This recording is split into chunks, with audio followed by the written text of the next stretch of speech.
Salut à tous. L'Iran a mené une frappe surprise contre la base aérienne de Muwafaq Salti en Jordanie. L'Iran a annoncé avoir lancé plusieurs missiles balistiques contre la base, visant précisément les avions de combat Hadik qui s'y trouvaient, et a affirmé que ces appareils avaient été détruits. L'Iran a également déclaré que 3 pétroliers avaient reçu un avertissement dans le détroit d'Ormuz avant d'être frappés et immobilisés simultanément. Le commandement central des États-Unis affirme que toutes les frappes ont été interceptées, mais la réalité semble plus complexe car il paraît y avoir eu un impact réel. Une source proche de Ghalib aurait déclaré que la rencontre entre Netanyahou et Trump était la raison pour laquelle la base avait été frappée pendant la nuit. Selon cette version, des plans étaient en préparation pour une opération américaine, et l'Iran affirme que ces plans ont été déjoués. Trump, de son côté, a déclaré à Fox News qu'il allait casser la gueule à l'Iran. Cela survient alors que des frappes américano-saoudiennes en Irak, un développement à la fois intéressant et surprenant, ont tué 20 membres des forces de mobilisation populaire. L'Arabie saoudite accuse des groupes de résistance irakiens d'avoir frappé sa compagnie pétrolière. 4 membres du corps des gardiens de la révolution islamique auraient été tués dans ces frappes américano-saoudiennes, tandis que d'autres rapports avancent le chiffre de 5. La guerre s'est ouverte très rapidement sur de nombreux fronts, malgré l'absence de frappes américaines contre l'Iran au cours des derniers jours. Dans cette version, la diplomatie semble arriver en veston de soirée pendant que les missiles attendent poliment au vestiaire. Le premier point à examiner est la décision de l'Arabie saoudite d'ouvrir une guerre sur 3 fronts. Les Saoudiens ont commencé par attaquer le Yémen, ou les Houthis d'Ansar Allah. Ansar Allah a répondu avec une grande fermeté en intensifiant le blocus des navires saoudiens et en frappant une raffinerie de pétrole décrite comme la plus moderne au monde, lui infligeant d'importants dommages. Les Saoudiens ont ensuite réagi en utilisant leurs forces par procuration pour attaquer le Yémen. Une fois de plus, les Houthis ont riposté en frappant une autre raffinerie de pétrole dans l'est de l'Arabie saoudite.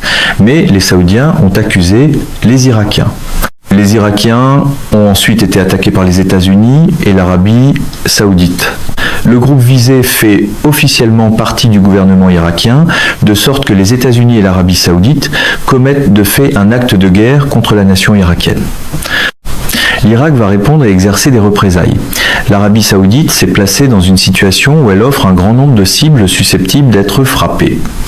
Sur le plan des effectifs, l'Irak dépasse largement l'Arabie saoudite, l'Iran la dépasse également, et les Houthis pourraient être comparables, voire légèrement supérieurs. L'Arabie saoudite compte environ 20 millions d'Arabes et elle élargit donc ses opérations militaires alors qu'elle dispose de ressources militaires limitées. La dernière chose qu'un pays devrait faire est d'élargir un conflit lorsque ses ressources sont limitées. Ouvrir 3 fronts avec des moyens limités est certainement une façon de transformer la retenue stratégique en espèce menacée. Je ne m'attends pas à une réponse irakienne immédiate aujourd'hui ou demain. Les Irakiens attendront probablement vendredi ou samedi parce que le pèlerinage chiite de l'Arbaïn est en cours et qu'ils ne veulent pas que les pèlerins deviennent les cibles d'attaques saoudiennes ou américaines. Il y a ensuite cette frappe iranienne singulière qui semblait surgir de nulle part. Les États-Unis ne parviennent même pas à déterminer si 5 ou 6 missiles ont été tirés, mais ils insistent sur le fait qu'ils ont tous été interceptés. J'ai vu des vidéos montrant des impacts, alors je reste sceptique. Cela ressemble à la méthode employée par les Ukrainiens. Tout nier, affirmer le contraire et espérer que personne n'examinera les faits de trop près. Les Iraniens ont explicitement déclaré qu'ils visaient des Hadiks et j'ai tendance à les croire. L'Iran semble avoir compris que les États-Unis se préparaient de toute façon à reprendre leur frappe militaire et il a donc agi de manière préventive. Malgré l'optimisme qui régnait pendant la fin de semaine et selon lequel les discussions avaient repris leur cours, ce n'est pas le cas. Les négociations ne mènent nulle part, peu importe l'ampleur de l'intervention du Pakistan, d'Oman et du Qatar. La position de l'Iran est ferme et ne changera pas. Si les États-Unis veulent reprendre le dialogue, ils devront forcer Israël à quitter le sud du Liban, lever le blocus, lever les sanctions et débloquer immédiatement les avoirs iraniens. plutôt que de promettre de le faire à un moment indéfini dans l'avenir, les avoirs doivent être débloqués maintenant afin de démontrer que les États-Unis ont l'intention de respecter l'accord. Ce n'est qu'ensuite que les questions nucléaires pourront être abordées. La position américaine est exactement l'inverse. Washington insiste pour que les questions nucléaires soient discutées avant toute autre mesure. La réponse de l'Iran est que cela n'arrivera pas.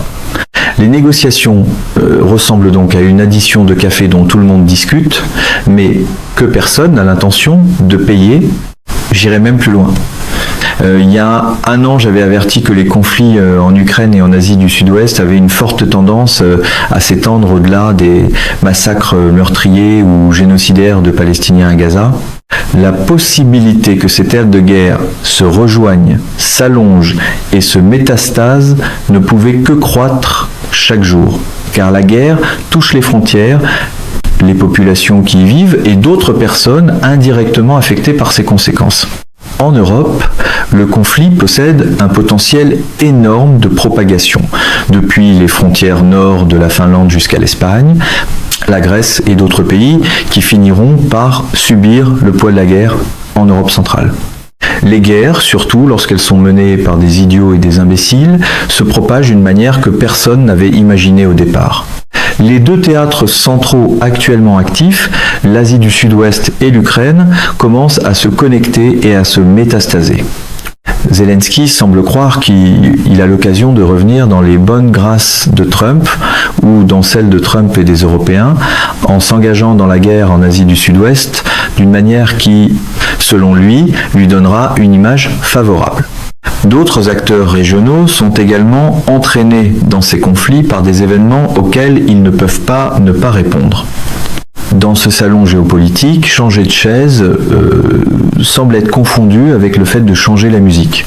Une autre dimension n'a pas reçu suffisamment d'attention. La Russie a invité la Chine à l'aider à développer l'ensemble des infrastructures et du système de passage nécessaire aux immenses distances que parcourront les navires dans un Arctique de plus en plus libre de glace. Les conditions sans glace commencent déjà à apparaître et les travaux se font à l'avance. Les navires longeront l'immense littoral russe. La Chine ne partage aucune portion de ce littoral, mais elle participe désormais à la gestion du régime qui encadrera le passage des temps d'Ouest dans cette région. Les États-Unis n'apprécient pas cette évolution. Ils tentent de perturber ces efforts, principalement avec des sous-marins, tout en sachant parfaitement ce que la Russie et la Chine cherchent à construire. Le résultat est qu'un conflit pourrait s'étendre depuis l'Arctique libre de glace au nord jusqu'à Bandar Abbas et Chabahar, et même dans l'océan Indien où les moyens navals américains sont vulnérables à des attaques. Parallèlement, la Russie met en place un blocus autour d'Odessa. Erdogan examine son propre détroit et réfléchit à la façon dont la Turquie pourrait en tirer des revenus tout en assurant sa propre protection. Cela pourrait très rapidement devenir régional puis mondial. Chaque maillon de cette chaîne comporte un risque d'utilisation de l'arme nucléaire. Ce n'est pas une évolution positive et Donald Trump porte une grande part de responsabilité pour avoir mis en mouvement les dernières étapes de cette dynamique sans rien faire pour les arrêter. On pourrait presque admirer l'efficacité. Un incendie local se voit offrir toute la carte comme combustible. Un méthanier américain a également été frappé par un drone au port de Damiette en Égypte au début de l'après-midi. Trump a déclaré avoir été informé. L'Iran est accusé, même si nous ne savons pas encore qui a lancé le drone. Trump a ensuite déclaré que des frappes auraient lieu cette nuit-là. Il a dit « Entre-temps, nous allons les frapper très fort, parce que c'est à notre tour de les frapper. Ils savent que ça s'en vient. Ils nous demandent de ne pas le faire, mais ils ont essayé de tirer la nuit dernière. » Alors, 5 roquettes ont été lancées à une vitesse de 8500 milles à l'heure et les 5 roquettes ont été abattues, mais ils ont quand même tenté leur chance. Alors maintenant, c'est notre tour et nous verrons si nous arrivons à conclure une entente à un moment donné, mais nous allons les frapper très fort. Le langage de Trump réduit la situation à la logique d'une émission sportive, c'est leur tour, puis le nôtre, puis de nouveau le leur. Si 5 missiles ont été tirés et prétendument interceptés, avec quoi l'ont-ils été ? Si l'on suppose que des missiles Patriot ont été utilisés, au moins 2 intercepteurs auraient été tirés contre chaque missile entrant. Cela représenterait 10 Patriot pour 5 missiles ou 12 pour 6. À environ 5 millions de dollars par intercepteur, le coût aurait pu atteindre près de 60 millions de dollars. Mais le point essentiel est que tous les missiles entrants n'ont pas été interceptés. Cette affirmation est mensongère. Présenter la guerre comme une succession de tours possède l'élégance d'une partie d'échecs jouée avec un marteau. L'Iran ne traite pas cette situation comme un jeu. Il mène une campagne hautement stratégique visant à détruire la capacité des États-Unis à voir ce qui arrive. Au cours des 5 derniers mois, l'Iran a détruit 19 systèmes radars ou systèmes de communication par satellite. Même la description faite par Trump de la frappe contre Muwafaq Salti revenait à reconnaître que les capacités avancées d'alerte radar qui existaient auparavant ne sont plus disponibles. L'Iran démantèle et aveugle la capacité américaine à comprendre ce qui se passe sur le champ de bataille. L'Iran force également les États-Unis à redéployer leur personnel et leurs avions loin de bases traditionnelles comme à l'Udeid, le quartier général de la 5e flotte à Bahreïn et les 2 camps situés au Koweït. Les États-Unis sont repoussés hors de la région. C'est pourquoi l'Iran continue de frapper Muwafaq Salti. Il accroît la pression sur la Jordanie. Un important groupe de responsables politiques, militaires et économiques jordaniens, a publié une lettre ouverte au roi Abdallah demandant le départ des États-Unis du pays. L'objectif plus large consiste à rendre les États-Unis indésirables dans toute l'Asie de l'Ouest, Israël devenant le dernier endroit où ils pourraient se replier. Plusieurs développements singuliers ont également entouré les funérailles de Lindsey Graham. Après la rencontre entre Zelensky et Trump, le ministre ukrainien des Affaires étrangères a immédiatement communiqué avec Araghchi au sujet de l'attaque dans la mer Caspienne et a présenté ses excuses, décrivant l'incident comme une erreur. La raison probable est que Trump a dit à Zelensky que les États-Unis n'allaient pas élargir la guerre, même si l'Ukraine le souhaitait, et que la situation devait être corrigée. L'Ukraine a immédiatement reculé. Reuters et d'autres médias ont rapporté que l'Iran était prêt à exercer des représailles, mais qu'il avait reçu un appel et des garanties selon lesquelles l'incident était une erreur isolée. Malgré cela, les pénuries et les conséquences économiques demeurent. Lorsque Trump a recommencé à menacer de faire la guerre, l'indice Dow Jones, qui avait gagné environ 1000 points, a perdu plus de 1000 points en une seule journée. Le prix du pétrole, qui avait baissé, est remonté au-dessus de 90 $ pour le Brent. Cet effet de montagne russe sur l'économie n'est favorable ni à Trump ni à son programme. Les marchés, toujours sensibles, applaudissent la paix d'une main tout en cherchant le bouton de panique de l'autre. Ansarallah envisagerait maintenant d'imposer des frais aux navires transitant par le détroit de Bab el-Mandeb. Le conflit devient contagieux. Un méthanier a été frappé en Égypte. La Jordanie est devenue une cible et son importance tient notamment à son rôle comme l'une des dernières couches de défense d'Israël. L'Iran montre qu'aucune partie de la région n'est à l'abri si les États-Unis l'utilisent pour lancer leur guerre. Le poste de péage pourrait bien devenir l'institution diplomatique la plus franche de la région. Zelensky a peut-être également été averti que les missiles balistiques iraniens peuvent atteindre Kiev. Cela devrait l'inciter à faire preuve de davantage de prudence lorsqu'il cherche à élargir le conflit. Cela rend également encore plus insensée toute incursion ukrainienne en Irak. Si une telle incursion a réellement eu lieu, d'autres messages pourraient être envoyés à ce sujet. La mer Rouge et le détroit qui y donnent accès sont beaucoup plus essentiels à un vaste éventail de marchandises que le golfe Persique, habituellement abordé surtout sous l'angle du pétrole et du gaz, même s'il transporte également d'autres produits. Si le trafic en mer Rouge est fortement perturbé et que les navires sont forcés de contourner le cap de Bonne-Espérance, les coûts augmentent fortement. Lors d'un exercice de simulation à l'Institut américain pour la paix, nous avons examiné les coûts supplémentaires et estimé que le trajet autour du cap pouvait coûter entre 1,5 fois et 2 fois plus cher pour de nombreux navires. Emprunter le canal de Suez vers le nord, puis sortir par le détroit de Gibraltar, peut ajouter environ 40 heures de navigation aux navires à destination des ports du Pacifique, peut être même davantage. La mer Rouge est donc plus importante que le golfe Persique. L'exercice de simulation de l'Institut américain pour la paix réunissait presque toutes les grandes institutions ayant un intérêt dans la région. L'administration maritime des États-Unis, AIG, Lloyd's of London, l'Union européenne, plusieurs pays européens, Mercy Corps, le commandement américain du Pacifique, le commandement des États-Unis pour l'Afrique et le commandement américain pour l'Indo-Pacifique. Le consensus était que le centre névralgique de la compétition stratégique se déplaçait du détroit d'Ormuz vers la mer Rouge et Bab el-Mandeb. Cela explique également pourquoi les États-Unis et de nombreuses autres forces armées maintiennent autant de troupes à Djibouti. Un marine a plaisanté en disant que si un autre marine débarquait à Djibouti, le pays coulerait. La Turquie a, elle aussi, essayé de s'y établir, mais n'y serait apparemment pas parvenue. Elle a donc cherché des terrains plus au nord, autour du Somaliland, et pourrait en avoir trouvé au nord de Djibouti. Il s'agit d'un point d'étranglement commercial et d'une voie maritime d'une importance exceptionnelle. Cela est directement lié à l'initiative chinoise de la ceinture et la route.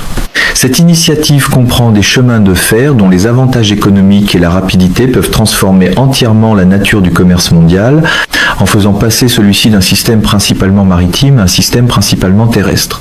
Quelque chose de semblable s'est déjà produit dans l'histoire des empires.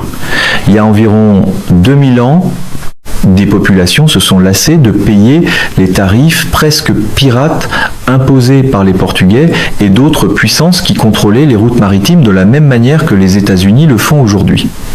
Elles ont construit des routes intérieures et ont éliminé ces puissances maritimes du commerce. Lorsque les empires maritimes découvrent les chemins de fer, la nostalgie se voit soudain attribuer un budget stratégique. C'est ce que la Chine cherche à faire et c'est l'une des raisons pour lesquelles ces conflits sont menés. Trump n'a peut être aucune idée de l'objectif stratégique, mais des personnes derrière lui le comprennent très bien et tentent de l'empêcher. Le conflit actuel en est un exemple fortuit, puisqu'il se déroule le long de l'une des routes océaniques les plus fréquentées au monde et qu'il implique plusieurs belligérants du conflit élargi. Les combats ne changent rien à la valeur de cette route, ni à la nature de la transition stratégique. Ce qui rend la route maritime plus difficile et plus coûteuse accélère en fait ce que la Chine, la Russie et l'Iran veulent accomplir. Déplacer le commerce hors de l'environnement maritime dominé par les États-Unis vers un environnement terrestre dominé par la Chine, l'Asie centrale, la Russie et l'Iran. Voilà ce à quoi les États-Unis sont confrontés et je pense qu'ils sont en train de perdre. La stratégie ressemble à une tentative d'éliminer une goutte de mercure en la frappant avec un marteau. Le coup ne la détruit pas. Il divise le mercure en 4 ou 5 morceaux. Frapper chacun de ces nouveaux morceaux ne fait que les disperser davantage. Le problème s'agrandit et le nettoyage devient une mission impossible. Le marteau demeure confiant, le mercure beaucoup moins impressionné. La situation serait différente si les États-Unis disposaient de stocks abondants d'armes, en particulier de munitions de frappe de précision, mais ce n'est pas le cas. C'est même tout le contraire. Pendant les 13 jours de frappe, un grand nombre d'attaques n'ont pas utilisé de munitions de haute précision et se sont concentrées le long des côtes. Cela laisse croire à l'utilisation de bombes à guidage JDAM, l'une des catégories d'armes dont les États-Unis possèdent encore des stocks relativement importants.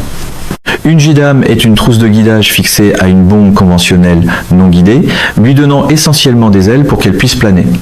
Le concept est comparable à celui des bombes planantes russes FAB. La principale différence est que la Russie possède des FAB pouvant peser jusqu'à 6000 livres et parcourir 100 000 ou davantage. Les JDAM américaines ont une portée beaucoup plus courte, peut être 40 000 ou 40 km, mais guère plus.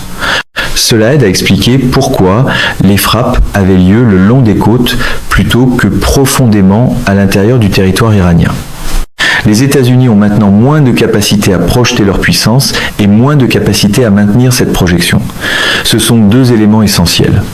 Ils continuent de se mentir en affirmant qu'ils sont beaucoup plus forts qu'ils n'en ont l'air, mais en réalité, ils sont aussi faibles qu'ils le paraissent. La projection de puissance est une expression magnifique, surtout lorsque la puissance et la projection commencent à voyager séparément. Un différend aurait également éclaté entre le général Kane, président du comité des chefs d'état-major interarmés, et Bradley Cooper, l'amiral 4 étoiles de la marine qui dirige maintenant le commandement central. Bradley Cooper est décrit comme estimant que les États-Unis peuvent poursuivre ces opérations aussi longtemps qu'ils le souhaitent. Kane, toutefois, doit tenir compte de tous les autres commandants unifiés qui se demandent probablement pourquoi ces munitions sont épuisées au point qu'ils pourraient ne plus être en mesure d'exécuter leur propre plan de guerre. Apparemment, les munitions sont infinies jusqu'à ce qu'une personne située à l'extérieur de la salle de briefing commence à les compter. Cette inquiétude est presque certainement présente. À moins que Trump n'intervienne en faveur de Cooper, Kane finira probablement par l'emporter parce qu'il a raison, les États-Unis ne peuvent pas continuer ainsi. Ils consomment les armes nécessaires non seulement à l'exécution de plans de guerre ailleurs, mais aussi au maintien des missions courantes de présence militaire. J'ai également entendu dire que Bradley Cooper est un fervent partisan de l'Institut juif pour la sécurité nationale des États-Unis, la JINSA, et qu'il entretient des liens presque aussi étroits avec Israël que Couria.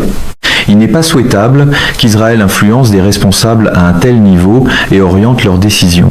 Si cela est devenu un problème dans la chaîne de commandement, Exet doit intervenir parce que Kane a raison. Les JDAM évoquées ici sont les mêmes armes que certains d'entre nous avaient travaillé avec acharnement à empêcher les Saoudiens d'obtenir pendant qu'ils faisaient la guerre aux Houthis avec les États-Unis. Les Saoudiens n'étaient pas particulièrement efficaces pour les larguer à partir de leurs squins à rayon d'action étendu. Ils les larguaient, les bombes atteignaient la limite de leur portée guidée, puis tombaient comme de simples bombes non guidées. L'une de ces armes pourrait être celle qui a frappé un autobus et tué 48 écoliers, avec des inscriptions Rhétéon visibles dessus. Il ne s'agit pas de munitions à longue portée. Si les États-Unis comptent principalement sur les JDAM, non seulement ils ne veulent pas survoler l'Iran, mais ils ont également peu de chances de frapper des cibles situées profondément à l'intérieur du pays. Une version à portée prolongée pourrait n'atteindre qu'environ 29 000, soit près de 40 km. Ce n'est pas une bonne nouvelle pour l'Empire.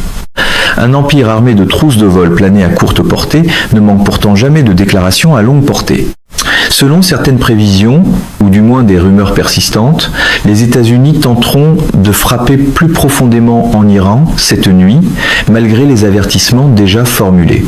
Le rôle d'Israël est au cœur du risque. De nouveaux détails émergent de la rencontre au cours de laquelle Israël aurait assuré à Trump qu'il n'attaquerait plus l'Iran en premier, qu'il suivrait la direction des États-Unis et qu'il ne répondrait que s'il était directement attaqué. Le ministre de la Défense Katz s'est attiré de graves ennuis en affirmant que les États-Unis avaient lancé des frappes contre l'Iran depuis le territoire israélien. Les États-Unis ont réagi vivement. Les deux gouvernements tentent de garder discret le rôle d'Israël et de le minimiser autant que possible. Il y a deux raisons principales. Premièrement, le système de défense aérienne israélien est épuisé. Deuxièmement, ces deux seules raffineries capables de produire du diesel et du carburant d'aviation ont subi des dommages. Le secret ressemble ici à un rideau tiré après que le public a déjà vu les machinistes. Si l'Iran reprend ses attaques contre Israël, il n'y a absolument rien qu'Israël puisse faire pour les arrêter.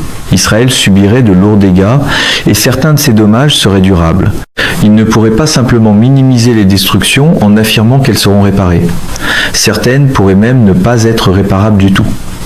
Les États-Unis tentent donc d'empêcher Israël de s'impliquer davantage et Israël lui-même préférerait rester à l'écart d'un échange direct. Je ne crois pas que cela sera possible cette fois. Si Israël est pilonné par l'Iran, la même faiblesse révélée pendant la guerre de 12 jours réapparaîtra. Israël ne peut pas encaisser ces frappes et commencera à supplier les États-Unis d'obtenir un règlement négocié. La différence est que cette fois, aucun règlement négocié ne peut être possible. L'Iran semble avoir atteint la limite de sa patience et ne paraît plus disposé à faire de nouvelles concessions. La soirée, le reste de la semaine et la fin de semaine risquent d'être extrêmement chargés parce que tous les fronts sont maintenant ouverts. L'Irak s'est ajouté au conflit. Les États-Unis affirment devoir répondre à la frappe iranienne contre la base jordanienne. Le Yémen demeure profondément impliqué et a récemment été frappé. L'un des avertissements présentés était qu'à moins qu'un accord de paix ne surgisse de nulle part, la situation deviendrait de plus en plus dangereuse avec un grand nombre de missiles en jeu. Un accord de paix pourrait effectivement sembler surgir de nulle part sous la forme d'une nouvelle annonce de Trump. Il pourrait soudainement affirmer que des négociations sont en cours, que les Iraniens sont désespérés, qu'ils veulent discuter et qu'une entente est presque conclue. C'est la mise en scène politique la plus probable. Sinon, l'absurdité reprendra simplement et les États-Unis finiront par découvrir à quel point leur position est insensée lorsqu'ils auront pratiquement épuisé leurs munitions et qu'il ne leur restera presque plus rien. On peut toujours annoncer un accord miraculeux. Malheureusement, la réalité n'est pas abonnée au communiqué de presse. Plus cette situation se prolonge, plus les États-Unis décrivent leurs actions comme des représailles ou attaquent ouvertement l'Iran, pendant que de nouveaux fronts continuent de s'ouvrir, et moins il reste d'espace pour une sortie ou une voie de désescalade.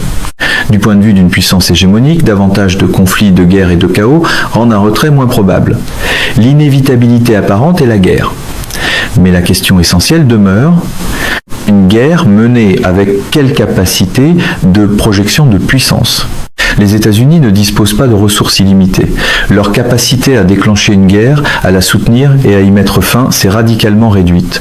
Les preuves de ce déclin se sont accumulées au cours des 2 dernières années. Un signe clair est apparu il y a 1 an en mai, lorsque les États-Unis ont passé 7 semaines à attaquer les Houthis, ont déclaré victoire et se sont retirés en prétendant que les Houthis avaient capitulé. Les Houthis n'ont rien fait tel. Ce sont les États-Unis qui ont effectivement capitulé en reconnaissant que leur groupe aéronaval ne pouvait pas les vaincre. Il pourrait même y avoir eu 2 groupes aéronavals engagés à ce moment-là. Les forces aéronavales américaines sont maintenant de nouveau positionnées au large des côtes iraniennes. Pendant le dernier quart du XXe siècle, la projection de la puissance militaire américaine reposait sur des groupes aéronavals si puissants qu'aucun gouvernement n'était réputé capable de leur résister. Les États-Unis pouvaient amener un porte-avions au large des côtes d'un pays et détruire ses défenses aériennes. Leurs forces terrestres étaient considérées comme sans équivalent et personne ne souhaitait affronter leur immense puissance aérienne. Le porte-avions demeure un magnifique symbole, à condition de ne pas demander au symbole de naviguer trop près du danger. Au cours des 5 derniers mois, l'Iran a montré à quel point la situation avait changé. Premièrement, les États-Unis sont terrifiés à l'idée de placer un groupe aéronaval près du détroit d'Ormuz. Il y a environ 39 ou 40 ans, en 1987, l'USS Carl Vinson a traversé le détroit d'Ormuz, est entré à Bahreïn et s'est amarré. Je tiens cette information directement d'un marin qui servait à bord à l'époque. Les marins ont obtenu une permission à terre. Manama n'était être pas une destination de permission exceptionnelle, mais les États-Unis n'hésitaient pas à y envoyer un porte-avions. Ils ne le feraient plus aujourd'hui. Les forces terrestres américaines ont également diminué. L'armée compte maintenant environ 472 000 militaires dans le monde. Environ 40% des forces avaient été mobilisées pour envahir l'Irak en 2003. Les États-Unis ne disposent plus des effectifs nécessaires pour reproduire l'invasion de l'Irak, encore moins pour envahir l'Iran. Il reste donc la puissance aérienne. Le F-35 est une reine de hangar qui exige davantage d'attention qu'une diva d'opéra et les armes qu'il est censé lancer deviennent indisponibles. Les États-Unis ont budgété et conçu leurs forces armées pour une opération qu'ils ne sont plus capables d'exécuter. Le reste du monde commence à s'en rendre compte. Les pays supposaient autrefois que les États-Unis pouvaient mener de telles missions. Ils savent maintenant que c'est plus le cas. Pourtant, la machine de guerre continue d'avancer grâce à la puissance aérienne, à la rhétorique et aux promesses de Trump. La reine du hangar continue de recevoir un traitement royal pendant que l'arsenal attend dans le couloir des domestiques. Des rapports indiquent également que la Chine se préparerait à transférer à l'Iran des centaines de missiles antiaériens portatifs, ou Manpads. Reuters a fait état d'un possible envoi de 300 à 400 systèmes, notamment les QW-12 et FN-6, des missiles solaires portatifs modernes conçus pour viser des drones, des hélicoptères, des missiles de croisière et des avions volant à basse altitude. La Chine nie actuellement ces informations. Ces affirmations surviennent alors que les relations de la Chine et de la Russie avec l'Iran font l'objet de nombreuses discussions, surtout après l'action de l'Ukraine contre un navire iranien dans la mer Caspienne. Je ne crois pas que la Chine agirait avec aussi peu de prudence, ni qu'elle effectuerait un tel transfert de manière aussi visible que le laissent entendre ces rapports. Cela ne signifie pas qu'elle ne fournirait jamais de telles armes. Elle pourrait éventuellement le faire, et toute aide pourrait aller au-delà des manpads. Mais la Chine ne semble pas croire que la situation de l'Iran est intenable. Elle pense probablement le contraire. L'Iran est plus ou moins en train de gagner. Un titre de Haaretz, publié autour du 28 février ou du 1er mars, résumait bien la situation. L'Iran n'a qu'à éviter de perdre pour gagner, tandis qu'Israël et les États-Unis doivent obtenir une victoire spectaculaire pour gagner. Il n'y aura pas de victoire spectaculaire pour Israël, les États-Unis ou les deux ensemble. L'Iran a donc déjà atteint son objectif essentiel, puisqu'il n'a pas perdu. La Chine comprend cela. S'il existe dans le monde des dirigeants aussi prudents et circonspects que Poutine et Lavrov, ce sont Wang Yi et Xi Jinping. La Chine est peu susceptible de prendre une mesure ouverte qui compromettrait sa position générale ou sa capacité à soutenir l'Iran. Elle fournira plus probablement du renseignement obtenu par ses systèmes de surveillance aérienne ou spatiale et déplacera discrètement du matériel nécessaire par chemin de fer ou par d'autres voies. La Russie fait probablement des choses semblables en traversant la mer Caspienne, et la Chine pourrait en faire autant. La province du Xinjiang n'est pas très éloignée, et une voie ferrée relie la Chine à la région. Pour ces raisons, je considère le rapport sur les manpads comme une rumeur peu fiable. La Chine a peu de raisons de paniquer. Sa principale préoccupation concerne la compétition stratégique plus large et la possibilité que l'Empire et son État profond ralentissent l'initiative de la ceinture et la route. Cette initiative avait été sérieusement freinée au Pakistan, mais elle s'est soudainement accélérée. La Chine obtient maintenant presque tout ce qu'elle souhaite dans ce pays. Et le Pakistan montre de plus en plus clairement qu'il a choisi de s'aligner principalement sur la Chine plutôt que sur l'Empire. Très peu de personnes en parlent, mais c'est la direction que prend le Pakistan. La position de la Chine s'améliore et elle n'a donc aucune raison de perturber une partie qui évolue en sa faveur. La patience stratégique est plus facile lorsque les événements font déjà une grande partie du travail. La réaction immédiate de Trump à la frappe iranienne contre la base américaine en Jordanie illustre le problème. Fox News a rapporté « Le président Trump réagit à cette attaque iranienne contre les forces américaines en Jordanie pendant la nuit ». Le président Trump a déclaré à Fox News au sujet de l'Iran « Nous allons leur casser la gueule ». Il a ensuite ajouté « Nous allons les frapper durement, ils vont recevoir une raclée ». La déclaration était remplie de jurons. Le fait qu'un journaliste comme Trey Yingst, que je ne considère pas comme une personnalité particulièrement respectable, lise cela à voix haute et le traite sérieusement est remarquable. Si les paroles de Trump se transformaient automatiquement en victoire, il gagnerait une guerre après l'autre. Mais lorsque les menaces ne sont pas suivies d'actions capables de les valider, elles ne font qu'accentuer sa faiblesse et lui donner une image d'impuissance. Les gens cessent de le prendre au sérieux. Cela peut devenir dangereux parce qu'un jour il pourrait réellement être sérieux lorsqu'il menace d'employer la violence à grande échelle. Dans ce théâtre, le volume sonore est constamment promu au rang de victoire. Au moment de la discussion, il était presque 17h, environ 10 minutes avant l'heure. En ajoutant 7h30 ou 8h30, l'heure locale dans la région visée se situait autour d'un H30 du matin, une heure à laquelle les frappes aériennes américaines auraient souvent déjà commencé. Elles n'avaient pas encore débuté et elles avaient donc peu été retardées. Une fois les frappes lancées, l'Iran exercera des représailles et attaquera sa propre série de cibles. La question essentielle est de savoir si la liste des cibles iraniennes s'élargira cette nuit-là. Les questions suivantes concernent ce que feront les Houthis et la façon dont les milices irakiennes réagiront. Les groupes irakiens retiendront probablement leurs tirs pendant plusieurs jours en raison de l'Arbaïn. Malgré cela, toute la région risque de s'embraser. Cela ne favorisera ni le marché pétrolier, ni le marché boursier américain. les marchés pétroliers se comportent de manière singulière. Les prix augmentent, mais malgré toute l'activité militaire, ils ne reflètent pas toujours la réalité sur le terrain, une tendance visible depuis avril. Une réalité a néanmoins été partiellement reconnue. Des responsables américains ont déclaré à NBC que, depuis le 28 février, l'Iran avait lancé au moins 9000 missiles et drones contre des installations américaines. Avant le début de la guerre, on affirmait au public que l'Iran n'avait presque plus rien. On disait que la guerre de 12 jours avait épuisé son arsenal et que les frappes américaines menées pendant l'opération Epic Fury avaient encore réduit ses stocks de missiles. Pourtant, l'Iran a lancé 9000 missiles et drones et ne semble toujours pas ébranlé. Le professeur Mohammad Marandi a répété à plusieurs reprises que l'Iran utilisait encore d'anciens modèles. Le Wall Street Journal semble avoir confirmé cette affirmation en rapportant que l'Iran remettait à neuf d'anciens modèles de missiles et continuait d'utiliser ses stocks. Cela signifie que la guerre pourrait se poursuivre pendant très longtemps. Le garde-manger prétendument vide montre un remarquable talent pour continuer à servir le repas.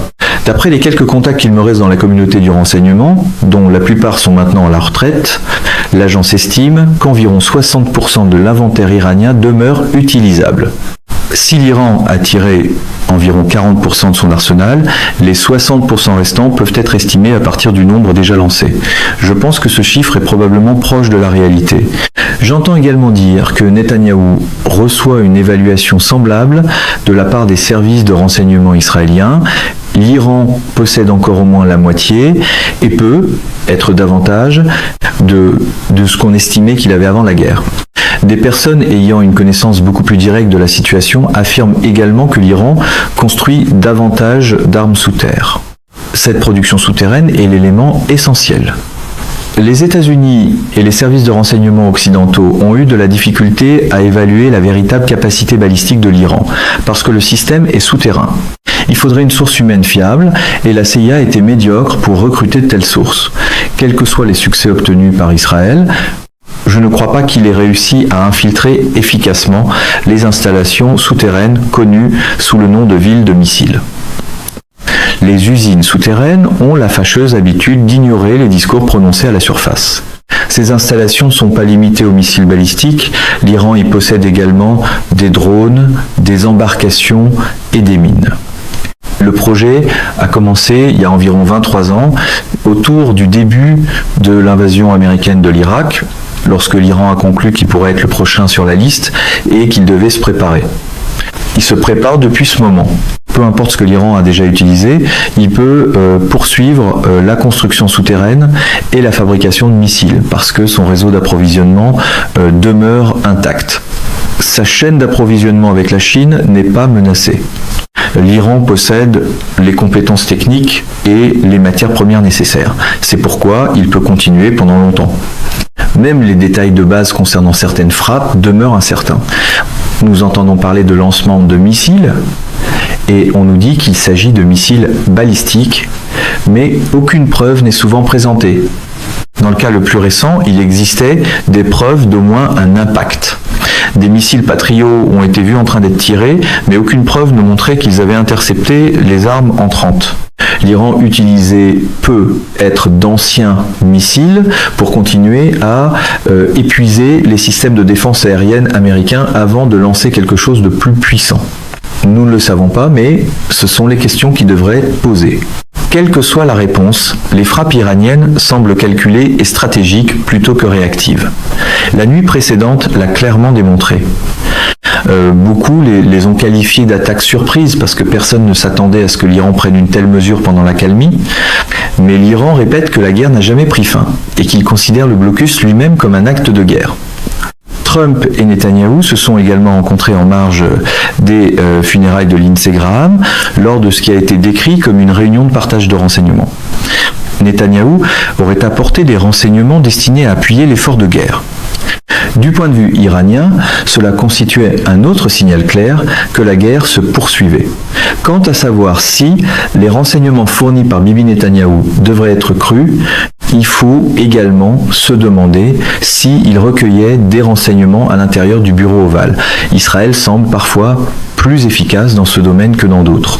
Le point général est que les États-Unis sont presque au bout de leurs ressources. et l'Iran le sait.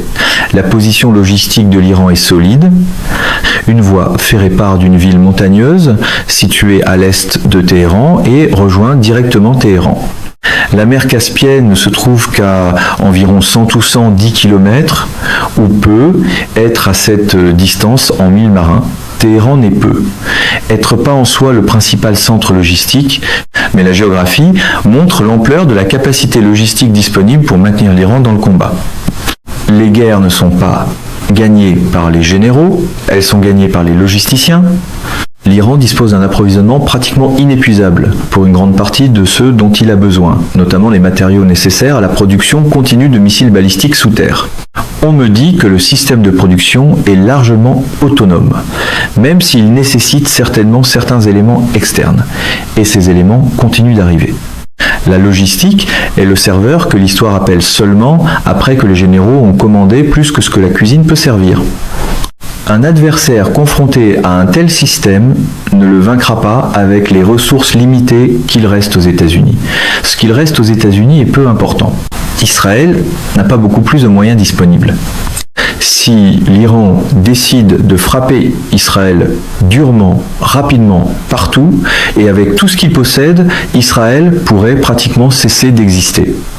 Bibi parle rarement de cette possibilité, mais elle doit constamment demeurer à l'arrière-plan de ses pensées. Cela me ramène à ma plus grande inquiétude concernant Israël et la région.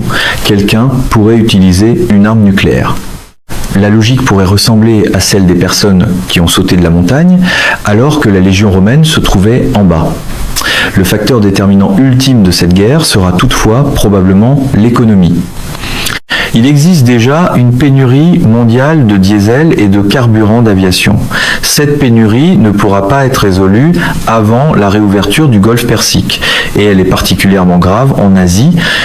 Il n'existe que 4 grandes régions géographiques où les raffineries sont construites pour traiter le pétrole brut sulfuré ou lourd, la côte américaine du golfe du Mexique, l'Inde, la Chine et la Corée du Sud avec le Japon. Le pétrole brut sulfuré et le pétrole brut lourd ne sont pas des expressions interchangeables, mais ces raffineries sont généralement conçues pour traiter les deux. Une autre source de pétrole brut léger et peu sulfuré ne résout pas le problème. Les raffineries touchées ont besoin du pétrole brut sulfuré provenant du golfe Persique. Sans cet approvisionnement, la pénurie de diesel et de carburant d'aviation continuera de s'aggraver, ce qui augmentera les coûts partout dans le monde et créera d'autres problèmes d'approvisionnement. À un moment donné, la guerre deviendra économiquement insoutenable. Je crois que c'est vers cette situation qu'elle se dirige et elle pourrait l'atteindre beaucoup plus rapidement que Bessan ou les autres responsables chargés de surveiller l'économie ne le pensent. L'Iran, avec une partie plus importante, voire la totalité, de l'axe de la résistance, comprend qu'il s'agira d'une guerre très longue et probablement continue. La question est de savoir comment l'Iran et les forces qui s'étendent du Yémen à l'Irak géreront les pauses. L'expérience de l'Ukraine et de l'Iran montre que les pauses servent souvent à reconstituer les forces avant de reprendre les combats. La différence est que, du côté américain, le réapprovisionnement semble maintenant exiger des années plutôt que des semaines ou des mois. C'est ce qui se produit lorsque l'industrie de la défense est réduite à 5 grands entrepreneurs. Norm Augustine, peu après avoir été directeur général de Lockheed Martin, avait averti vers 1991 ou 1992 que si le système était réduit à 5 entrepreneurs, ceci exigerait des sommes exorbitantes pour de mauvais produits, punirait le gouvernement et rirait lorsque les responsables se plaindraient. C'est exactement là où se trouvent maintenant les États-Unis. Même en déployant un effort maximal, le pays ne pourrait pas produire les armes nécessaires en 2 ou 3 ans. Les entrepreneurs affirmeraient qu'ils peuvent augmenter la production, mais ils ne feront pas fonctionner leurs installations 24 heures sur 24, 7 jours sur 7, avec 3 quarts de travail.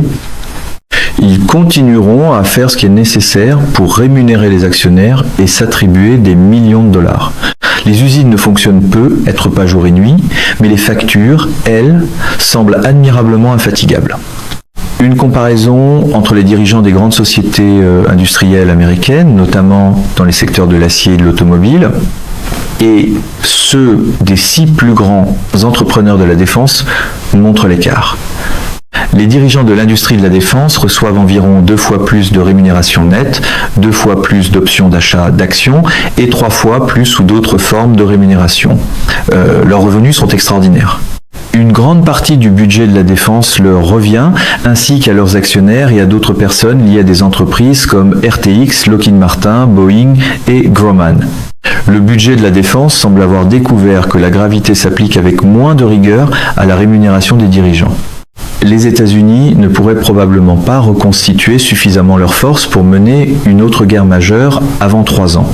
En fin de compte, tout revient toujours à la logistique, tout le reste est secondaire. Lorsque la logistique échoue, une guerre ne peut pas être gagnée. Voilà, l'essentiel pour les États-Unis. Mesdames et messieurs, notre émission d'aujourd'hui s'arrête ici. Nous vous invitons à partager votre avis personnel dans la section des commentaires ci-dessous. Plume Pratique vous salue et vous donne rendez-vous très bientôt.